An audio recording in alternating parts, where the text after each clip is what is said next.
ಒಮ್ಮೆ ಕೃಷ್ಣ ಪರಮಾತ್ಮ ಹೇಳ್ತಾರೆ, ಜಗತ್ತಿನಲ್ಲಿ ಅತಿ ದೊಡ್ಡ ಶಕ್ತಿ ಅಂದ್ರೆ ಅದು ಸ್ನೇಹ ಮಾತ್ರ. ಆಗ ನಿಜವಾದ ಸ್ನೇಹ ಪ್ರಾಪ್ತಿಯಾಗುತ್ತೋ ಅದುವೇ ನಿಜವಾದ ದೊಡ್ಡ ಸಂಪತ್ತು.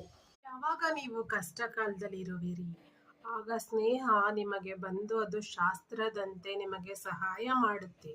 ಯಾವಾಗ ನೀವು ದಿಕ್ಕು ಕಳೆದುಕೊಂಡಂತೆ ದಿಕ್ಕೇ ತೋರದೆ ಇರುತ್ತೀರಿ, ಆವಾಗ ನಿಮಗೆ ಸ್ನೇಹ ದಾರಿಯಾಗಿ ಬಂದು ದಿಕ್ಸೂಚಿಯಾಗಿ ನಿಮ್ಮ ಜೀವನದಲ್ಲಿ ಪರಿಣಮಿಸುತ್ತದೆ. ನೀವು ದುಷ್ಟರ ಪಿತೂರಿಯಲ್ಲಿ ನೀವು ಸಿಲುಕಿದರೆ, ಆಗ ಸ್ನೇಹ ನಿಮಗೆ ಮಾರ್ಗದರ್ಶನ ನೀಡಿ ಸ್ನೇಹ ಒಂದು ಸಂಪತ್ತಾಗಿ ನಿಮ್ಮನ್ನು ಹೊರತರುತ್ತೆ.